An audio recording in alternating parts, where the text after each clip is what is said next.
Hello friends, स्वागत है आप सबका हमारे इस यूट्यूब चैनल पे। तो आज है 13 अक्टूबर और 13 अक्टूबर से करंट अफेयर्स के जितने भी इम्पोर्टेंट क्वेश्चन बन सकते हैं वो हम एक वीडियो में आपको डिस्कस कराएंगे। अगर हमारी ये सीरीज आपको लाभप्रद लगती है तो हमारे चैनल को लाइक करें, सब्सक्राइब करें और शेयर करना ना भूलें। चलिए शुरू करते हैं आज के सबसे पहले क्वेश्चन से। आज के सबसे पहले क्वेश्चन में आपको बताना है कि ऑपरेशन अजय किस देश से भारतीयों को सकुशल निकालने के लिए चालू किया गया है। तो आपको बताना है कि ऑपरेशन अजय किस देश से भारतीयों को सकुशल निकालने के लिए चलाया गया है। तो इसका सही आंसर ऑप्शन नंबर ए इजराइल हो जाएगा। और आपको ज्ञात ही होगा कि इजराइल और हमास के बीच जो युद्ध चल रहा है तो उसमें भारतीयों को वहाँ से सकुशल निकाला जाए, इसके लिए केंद्र सरकार ने यह ऑपरेशन चलाया हुआ है। एक्स्ट्रा फैक्ट देखें तो ऑपरेशन कावेरी सूडान में फंसे भारतीयों के लिए चलाया गया था। ऑपरेशन देवी शक्ति अफगानिस्तान में फंसे भारतीयों के लिए चलाया गया था। और ऑपरेशन राहत यमन में फंसे भारतीयों के लिए भी चलाया गया था। तो आपको ये सारे ऑपरेशन याद रखना है, मोस्ट इंपॉर्टेंट है। सही आंसर ऑप्शन नंबर ए इजराइल हो जाएगा। आगे बढ़ते हैं आज के अगले क्वेश्चन पे।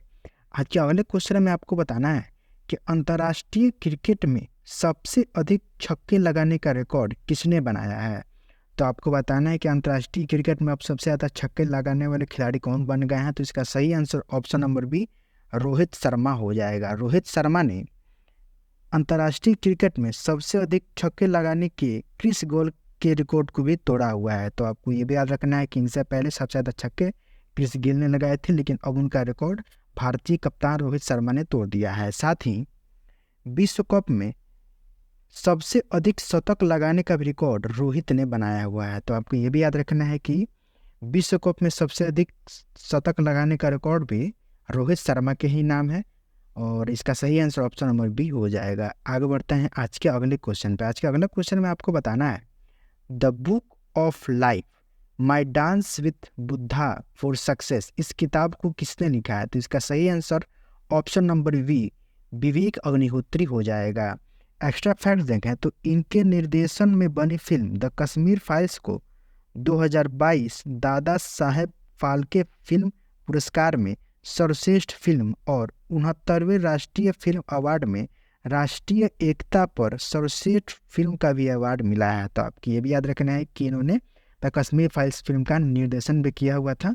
और सही answer option number B Vivek Agnihotri हो जाएंगे। आगे बढ़ते हैं आज के अगले क्वेश्चन पे। आज के अगले क्वेश्चन में आपको बताना है किस राज्य ने डॉल्फिन को राजकीय जलीय जीव घोषित किया हुआ है। तो आपको बताना है कि किस राज्य ने गंगाज डॉल्फिन्स को राजकीय जलीय जीव घोषित किया है। तो सही आंसर उत्तर प्रदेश हो जाएंगे। उत्तर प्रदेश के मुख्यमंत्री योगी आदित्यनाथ जी महाराज ने डॉल्फिन को राजकीय जलीय जीव घोषित किया हुआ है हाल ही में। तो सही आंसर ऑप्शन नंबर बी हो जाएगा। आगे बढ़ते हैं आज के अगले क्वेश्चन पे। आज के अगले क्वेश्चन में आपको बताना है 100 मीटर स्प्रिंट रेस में किसने नया राष्ट्रीय रिकॉर्ड बनाया हुआ है। तो आपको बताना है कि 100 मीटर के स्प्रिंट रेस प्रतियोगिता में किसने राष्ट्रीय रिकॉर्ड बनाया है। तो सही answer option number A Manikant Havildar हो जाएंगे। एक्स्ट्रा फैक्ट्स देखें तो इन्होंने 100 मीटर की रेस मात्र 10.23 सेकंड में पूरी करते हुए अमिय मलिक के 10.26 सेकंड का रिकॉर्ड भी तोड़ा हुआ है। तो अभी तक ये रिकॉर्ड अमिय मलिक के नाम था, लेकिन अब ये मणिकांत हविलदार ने तोड़ दिया हुआ है। साथ ही बेंगलुरु में आयोजित राष्ट्रीय ओपन एथलेटिक्स चैंपियनशिप में इन्होंने ये रिकॉर्ड बनाया हुआ है। तो आपको ये भी याद रखना है कि इन्होंने रिकॉर्ड कहाँ बनाया है। तो बेंगलुरु में आयोजित राष्ट्रीय ओपन एथलेटिक्स चैंपियनशिप में इन्होंने ये रिकॉर्ड बनाया हुआ है। सही answer option number A Manikant Havildar हो जाएंगे। आगे बढ़ते हैं आज के अगले क्वेश्चन पे। आज के अगले क्वेश्चन में आपको बताना है देश के अनुसूचित जातियों के छात्रों के गुणवत्तापूर्ण शिक्षा हेतु केंद्र सरकार ने कौन सी नई योजना लॉन्च की है। तो बेसिकली इस क्वेश्चन में आपको बताना है कि केंद्र सरकार के द्वारा देश में अनुसूचित जातियों को गुणवत्तापूर्ण शिक्षा मिल सके उसके लिए कौन सी योजना चलाई गई है। तो सही आंसर ऑप्शन नंबर बी श्रेष्ठ योजना हो जाएगा। श्रेष्ठ का फुल फॉर्म क्या होगा? Scheme for residential education for students in high school in targeted area. तो इसका फुल फॉर्म आपको याद रखना है, एग्जाम में पूछा जा सकता है। और इसको सामाजिक न्याय और अधिकारिता मंत्रालय द्वारा जारी किया गया है। तो आपको ये भी याद रखना है कि इस योजना को सामाजिक न्याय और अधिकारिता मंत्रालय ने जारी किया है। सही आंसर ऑप्शन नंबर बी श्रेष्ठ हो जाएगा। आगे बढ़ते हैं आज के अगले क्वेश्चन पे। आज के अगले क्वेश्चन में आपको बताना है म्यूचुअल फंड एसोसिएशन का नया अध्यक्ष किसे नियुक्त किया गया है। तो म्यूचुअल फंड एसोसिएशन का नया अध्यक्ष बनाया नवनीत मुनत। याद रखना है आपको ये नाम। ऑप्शन नंबर सी सही हो जाएगा। आगे बढ़ते हैं आज के अगले क्वेश्चन पे। आज के अगले क्वेश्चन में आपको बताना है कि ए हेल्प प्रोग्राम किस राज्य में लॉन्च हुआ है। तो ए हेल्प प्रोग्राम किस राज्य में लॉन्च हुआ है। सही answer option number C Jharkhand हो जाएगा। ए हेल्प प्रोग्राम का फुल फॉर्म हो जाएगा accredited agent for health and extension of livestock production. तो आपको इसका फुल फॉर्म याद रखना है। और ये बेसिकली योजना है क्या, तो हम आपको बताते हैं कि ये केंद्रीय मत्स्य पालन, पशुपालन एवं डेयरी मंत्रालय और ग्रामीण विकास मंत्रालय की एक संयुक्त पहल है। तो ये आपको याद रखना है।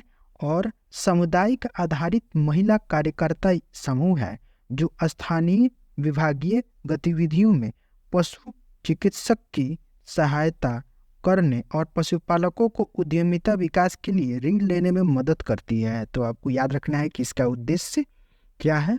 और ये केंद्रीय मत्स्य पालन, पशुपालन और डेयरी मंत्रालय साथ ही साथ ग्रामीण विकास मंत्रालय की एक संयुक्त पहल है जो कि स्थानीय विभागीय गतिविधियों में पशु चिकित्सकों की सहायता करती है और पशुपालकों को उद्यमिता विकास के लिए ऋण देने में मदद करती है। तो सही answer option number C Jharkhand में योजना को लॉन्च किया गया है। इससे पहले इसको उत्तराखंड में भी लॉन्च किया जा चुका है। आगे बढ़ते हैं आज के अगले क्वेश्चन पे। आज के अगले क्वेश्चन में आपको बताना है ब्रिज स्टोन ने देश में 4 पहिया इलेक्ट्रिक वाहन चार्जिंग स्टेशन स्थापित करने हेतु किससे समझौता किया हुआ है। तो आपको बेसिकली बताना है कि जो ब्रिज स्टोन कंपनीज है जो कि टायर्स के साथ साथ इलेक्ट्रॉनिक व्हीकल के कंपोनेंट्स का भी निर्माण करने में टॉप पर है, इन्होंने 4 पहिया इलेक्ट्रिक वाहन के चार्जिंग स्टेशन स्थापित करने के लिए किससे समझौता किया है। तो सही answer option number C Tata हो जाएगा। टाटा पावर से समझौता किया गया है। इस समझौते के बाद टाटा पावर 25 से 30 किलोवाट घंटा क्षमता वाले डीसी चार्जर अलग अलग जगहों पर लगाएगा। तो 25 से 30 किलोवाट घंटा वाले DC charging station Tata power द्वारा लगाए जाएंगे। ये चार्जिंग स्टेशन कहाँ है, ये उपयोगकर्ता टाटा पावर के मोबाइल ऐप से भी देख सकेंगे। तो टाटा इसका सही आंसर हो जाएगा। आगे बढ़ते हैं आज के अंतिम क्वेश्चन पे। आज का अंतिम क्वेश्चन में आपको बताना है कि हुरून इंडिया रिच लिस्ट 2023 में कौन टॉप पर है। तो आपको बताना है कि हुरून इंडिया रिच लिस्ट में इंडिया का सबसे अमीर व्यक्ति कौन है। तो सही आंसर ऑप्शन नंबर ए मुकेश अंबानी हो जाएगा। एक्स्ट्रा फैक्ट्स देखें तो 8,08,700 करोड़ की संपत्ति के साथ देश के सबसे अमीर व्यक्ति मुकेश अंबानी बने। तो आपको याद रखना है इनकी संपत्ति कितना है, 8,08,700 करोड़। साथ ही जबकि दूसरे स्थान पर 4,74,800 करोड़ की संपत्ति के साथ गौतम अडानी दूसरे स्थान पर है। तो आपको याद रखना है सही आंसर ऑप्शन नंबर ए मुकेश अंबानी हो जाएगा। तो फ्रेंड्स ये रहे आज के 10 मोस्ट इंपोर्टेंट क्वेश्चंस जो आपके एग्जाम में पूछे जा सकते हैं। अगर हमारी ये सीरीज आपको लाभप्रद लग रही है तो हमारे चैनल को लाइक करें, सब्सक्राइब करें और शेयर करना ना भूलें। जय श्री